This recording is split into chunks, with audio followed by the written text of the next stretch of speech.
एक 3 मिनिटात मी बोलणार आहे आणि उपस्थित सर्व सावित्रीच्या लेकींना सर्वप्रथम मी नमस्कार करतो।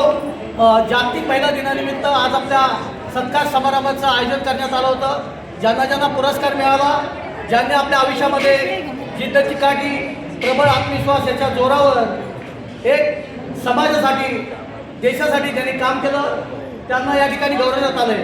जो देश के प्रति समाज के प्रति अच्छा काम करता है ऐसे व्यक्ति को चुनकर इस मंच पर लाकर जयनीता फाउंडेशन बहुत बड़ा काम करता है। जीवनामध्ये जर आपल्या पाठीवर शाबासकीची थाप असेल आणि आपल्याला प्रेरणा असेल तर आयुष्यात खूप काय करता येतं। चूल आणि मूल ही महिलांच्यासाठी 2 समीकरणं असतात। मात्र त्याच्यावर मात करत आपल्या जिद्द कौशल्याच्या जोरावर अनेक महिलांनी देशासाठी समाजासाठी काम करून ते पुरस्कार प्राप्त झाले आणि जयनीता फाउंडेशनने त्याची दखल घेतली। जयनीता फाउंडेशन गावच्या कोपऱ्यापर्यंत पोहोचलं। त्यांनी सातारा, सांगली, कोल्हापूर आदी जिल्ह्यातून महिलांना या व्यासपीठावर आणलं, त्यांचा गौरव केला। ही खूप गोष्ट आहे। आपण जीवनात येतो, प्रत्येकाला पैसा प्यारा असतो, पण काही माणसं समाजसेवेनं एक झपाटलेले असतात, ते समाजासाठीच काम करतात। त्याचं मूर्तिमंत उदाहरण म्हणजे बापू लांडगे आणि त्यांची सर्व टीम। मी मगाशी ताईंचं भाषण ऐकलं, प्रशांत दादा माझे खास मित्र आहेत, त्या खूप छान बोलल्या। कारण हिरे जे असतात ते जमिनीच्या खाली मिळतात, हिरे जमिनीवरती कधी मिळत नाही।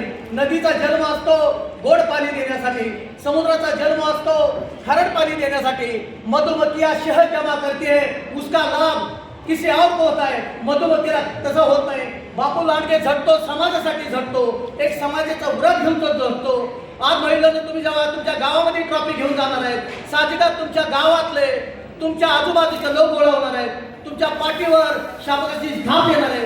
तुमच्या आई वडील त्यांना खूप गौरव वाटणार आहे की माझ्या मुलीला हा पुरस्कार मिळाला, तुम्ही सावित्रीच्या लेकी आहे याचा मला खूप गर्व आहे। आई, माई, ताई ह्यानं जग विसरलेलं आहे। या जगामध्ये 3च गोष्टी महत्त्वाच्या असतात। आई बाळाला बोलायला शिकवते, त्याचे वडील चालायला शिकवतात आणि गुरु जे असतात ते आपल्याला ज्ञान देतात, ज्ञानाचं भांडार देतात। दुसरी गोष्ट म्हणजे महिलांच्या कार्यक्रमामध्ये पत्रकार असलं मुलाचा का सन्मान, हे प्रश्न जास्त करून माझ्याच पत्रकार बांधवांना पडले। मी सांगतो, मी 22 वर्ष पत्रकारितेत काम केलं।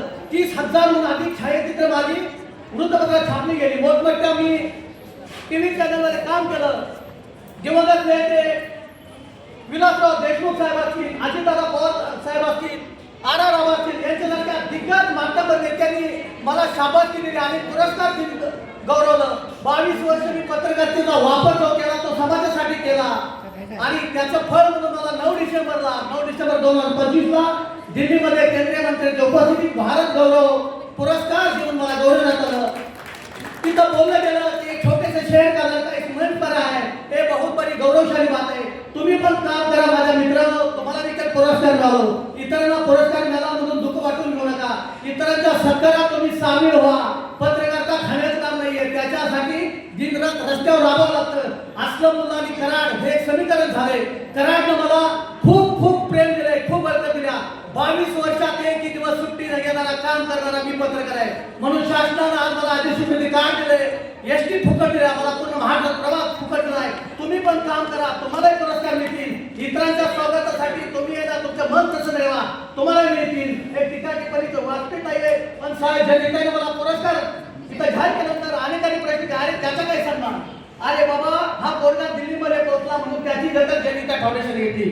जयनीता फाउंडेशन म्हणजे मामूली नाहीये, ते दिग्गज ज्या महिला आहेत ना, ते दिग्गज ज्यांनी काम केलंय ना, त्यांचा सन्मान त्याने केलाय।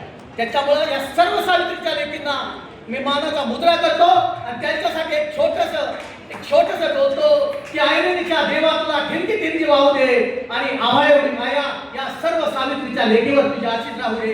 जय हिंद, जय भारत।